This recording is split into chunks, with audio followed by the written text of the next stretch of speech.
ஏற்கனவே ஆளும் அனைத்து இந்திய அண்ணா திராவிட முன்னேற்ற கழகத்தின் ஆட்சியின் மீது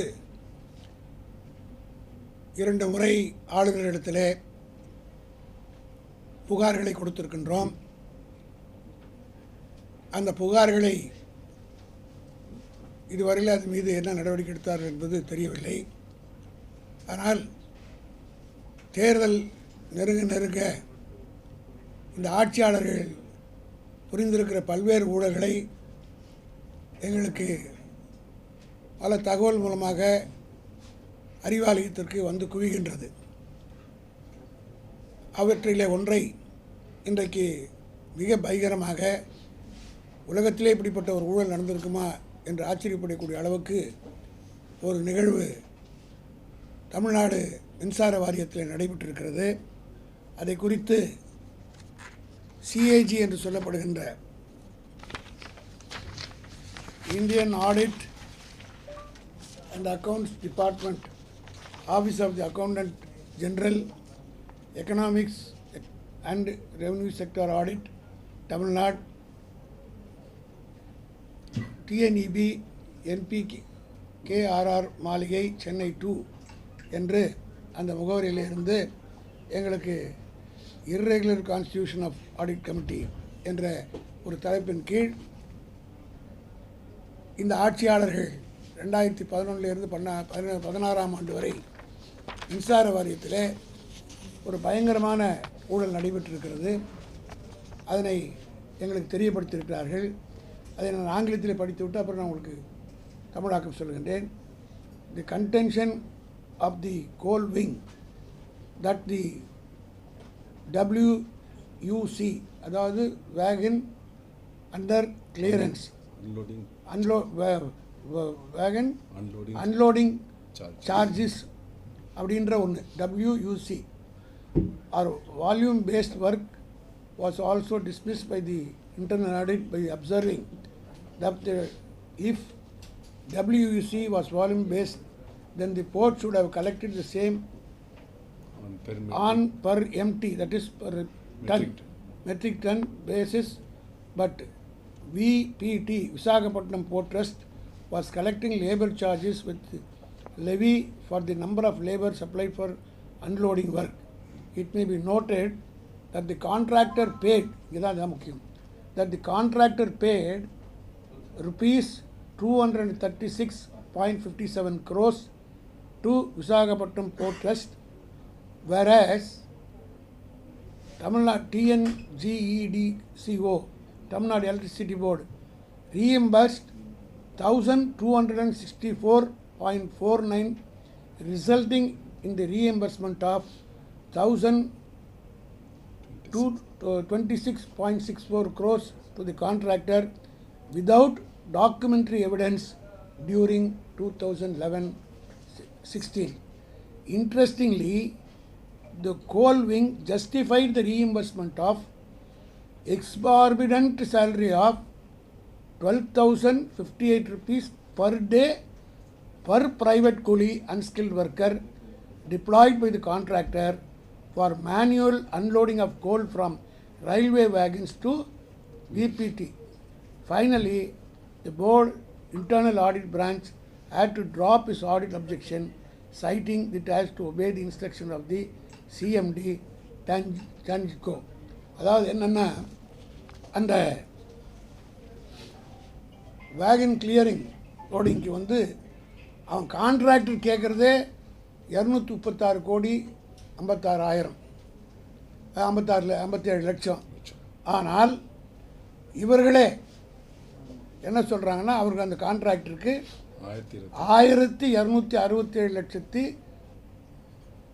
கோடியே 49 லட்சமா, resulting in the loss of ஏறத்தாழ 1026 லட்சம் கோடி ரூபாய் அதிகமாக கொடுக்குறாங்க. கோடி அவங்களுக்கு அந்த கான்ட்ராக்டருக்கு அவங்க கேட்காமலே கொடுக்குறாங்க. எப்படி கொடுக்குறாங்கன்னா, இதை கொடுத்ததுக்கு என்ன டாக்குமெண்டல் எவிடன்ஸ்னு கேட்குறாங்க. அதுக்கு எந்த விதமான விளக்கம் இல்லாமல் இந்த பணம் எங்கே போச்சு, கான்ட்ராக்டருக்கு கொடுக்க வேண்டிய பணத்தில் விட எக்ஸார்பெண்ட்டாக அதிகமாக கொடுத்துருக்குறீங்களே, இது எப்படி கொடுத்தீங்கன்னு ஆடிட்டில் கேட்குறாங்க. கேட்டதற்கு சிஎம்டி என்ன சொல்கிறாருன்னா, அப்பொழுது இருந்த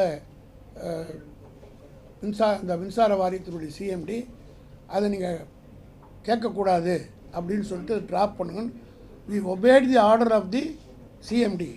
அவர் கேட்டுக்கொண்டதுக்கு இணங்க நாங்கள் இது விட்டுவிட்டோம். ஆனால் இது குறித்து விசாரணை விளக்கம் அளிக்க வேண்டும் என்று. அதான் ஒரு நாளைக்கு ஒரு ஒர்க்கருக்கு 12,058 ரூபா கூலி கொடுத்துருக்காங்க அப்படின்னு கணக்கு காட்டியிருக்காங்க. தினக்கூலிக்கு ஒரு தினக்கூலிக்கு 12,058 ரூபா கொடுத்ததா கணக்கு காட்டி பணத்தை வாங்கியிருக்கிறாங்க. 1,226 கோடி ரூபாய். அதுக்கு அவங்க ஜஸ்டிஃபை பண்ணுறது என்னன்னா, நாங்கள் ஒரு நாளைக்கு ஒரு ஆளுக்கு அதாவது வந்து the salary of rupees 12,058 per day per private கூலி அன்ஸ்கில்டு ஒர்க்கர். இது ஒரு சாதாரண கூலி ஆளுக்கு 12,058 ரூபாய் கொடுத்துருக்கிறோம் என்று கணக்கை காட்டி 1,026 கோடி ரூபாய் கூடுதலாக பணம் பெற்றிருக்கிறார்கள் என்று ஆடிட் அப்ஜெக்ஷன் செய்திருக்காங்க. இந்த ஆடிட் அப்ஜெக்ஷன் சிஏஜி செய்த நேரத்தில் இதை நீங்கள் ட்ராப் பண்ணுங்கன்னு சிஎம்டி கேட்டுக்கொண்டதற்கு இணங்க அவர்கள் அதை மறு விசாரணைக்கு சொல்லி கேட்டிருக்கிறாங்க. இது 2020ஆம் ஆண்டு பிப்ரவரி மாதத்தில் கொடுக்கப்பட்டிருக்கிறது. இதுவரையில் எந்த நடவடிக்கையும் இல்லை.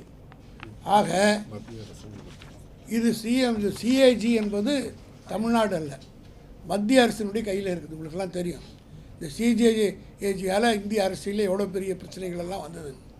இது மத்திய அரசாங்கத்துக்கு உட்பட்ட ஒன்று. மத்திய அரசாங்கம் 2020 பிப்ரவரியிலிருந்து 2021 மார்ச் வரை இதை பற்றி கவனிக்கவில்லை என்றால் ஏன் இவர்களுக்குள் கூட்டு ஏற்பட்டிருக்கிறது இப்போவும் புரியுதா இல்லையா? அதே போல தான் எப்படின்னா 571 கோடி போன எலெக்ஷன் அப்போ பிடிச்சாங்க இல்லையா, கண்டெய்னர் சிபிஐ தான் விசாரிக்கணும்னு சென்னை உயர்நீதிமன்றமே உத்தரவு போட்டது. ஆனால் 5 வருஷமாக இதுவரையில் ஒருத்தர் கூட விசாரிக்கல. அதுவும் மத்திய சர்க்கார் கையில் தான் இருக்கும் சிபிஐ. ஆக ஆர்கே நகர் தொகுதியில் 89 கோடி, கண்டெய்னர் லாரியில் பிடிச்சது போன தேர்தல் அப்போ பிடிச்சாங்க. இந்த தேர்தலில் வந்துடுச்சு. ஆனால் பணம் யாருதுன்னே இதுவரையும் தெரியல. ஆக பிஜேபியை இவர்கள் ஏன் ஆதரிக்கிறார்கள் என்பதை மக்கள் புரிந்து கொள்ள வேண்டும். 2 சர்க்காரும் சேர்த்து இப்படிப்பட்ட ஒரு மிகப்பெரிய ஊழலை மின்சார வாரியத்திலே மட்டும் குறிப்பிட்ட அந்த 5 ஆண்டுக்குள் செய்திருக்கிறார்கள் என்பதை இப்போது தகவல் கிடைத்திருக்கிறது. இதை உங்கள் மூலமாக மக்களுக்கு தெரியப்படுத்த நாங்கள் விரும்புகின்றோம். 9th February 2020. இல்லை அசம்பிளியில் வச்சுருந்தா வந்துட்டு இருக்கேன். அசம்பிளியில் வைக்கல. ஒருத்தர் வந்து தகவல் அறிவாலயத்துக்கு அதாவது வந்து இப்போ நாங்கள் புகார் கொடுக்குறோன்னு சொன்ன பிறகு ஆட்சி முடியும் போதுன்னு எல்லாருக்கும் தெரிஞ்சு போச்சு. டெய்லி பல வந்துக்கிட்டே இருக்குது. இதெல்லாம் ஒரு கமிட்டி போட்டு விசாரித்தாலே கமிஷன் என்கொயரி கமிஷனுக்கு ரொம்ப பல ஆதாரங்கள் வந்துக்கிட்டே இருக்குது. அதில் குறிப்பாக இப்போ கருத்து கணிப்பெல்லாம் பத்திரிகையில் வந்த பிறகு நிச்சயம் நாங்கள் தான் ஆட்சிக்கு வருவோம் முடிவு பண்ண பிறகு இதெல்லாம் ஒன்று ஒன்றா வந்துட்டு இருக்கு. அதெல்லாம் ஏற்கனவே கொடுத்து விட்டோம். எது எது தெரிஞ்சதோ அதெல்லாம் கொடுத்தோம். நாங்கள் எப்போவுமே வந்து வாய் புளித்ததோ மாங்காய் புளித்ததோன்னு கொடுக்குற பழக்கங்கள் கிடையாது. ஆதாரபூர்வமாக எங்களுக்கு தகவல் கிடைச்சது. எவ்வளோ ஊழல் நடந்திருக்கு அதையெல்லாம் கவர்னர்கிட்ட கொடுத்தோமா என்ன, எதுக்கு ஆத்தன்டிக்க. இது வந்து 95 எங்கள் தலைவர் கலைஞர் அப்படி தான் கொடுத்தாரு. அதுக்கு பிறகு தான் 5 ஆண்டு காலம் அவங்க ஆட்சி நடத்தி கமிஷன் அது கோர்ட்டு நீதி விசாரணை கொடுத்து அதனுடைய தண்டனையிலே அம்மையார் கிடைச்சதெல்லாம் உங்களுக்கெல்லாம் தெரியும்.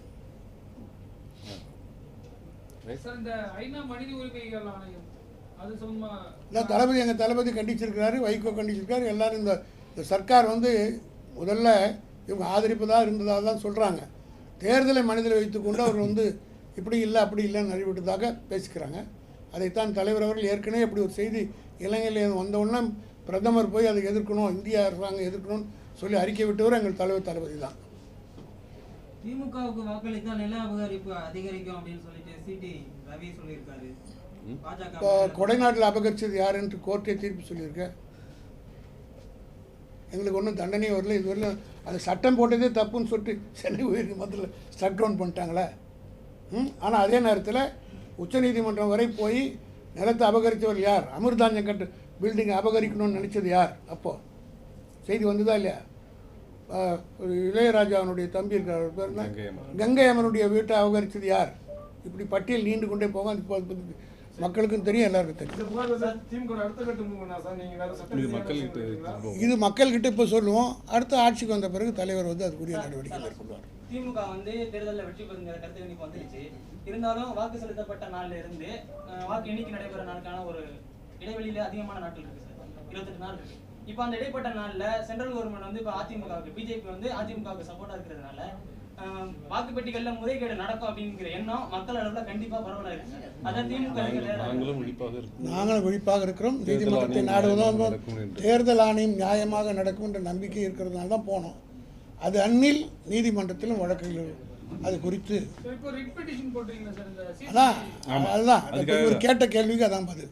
ஆனால் நீதிமன்றத்தில் பாருங்க, அதை பற்றி நான் கருத்து இப்போ சொல்லக்கூடாது. சார் ரிட் பெட்டிஷன் சாராம்சம் என்ன சார்? அது இப்போ சொல்லக்கூடாது. கோர்ட்டில் ஃபைல் நான் தான் பெட்டிஷனரு. அதனால் நானே எப்படி சொல்கிறேன். சொல்றது? மொத்தம் 1026 என்ன சொல்லுவாங்கன்னா, 1026. ப்ரெஸ்ஸுக்கு போயிட்டீங்களா, அப்புறம் எதுக்கு எங்கிட்ட வந்தேன்னு கேட்டில் வைப்பாங்க. I should not give room for it. Okay, Thank you.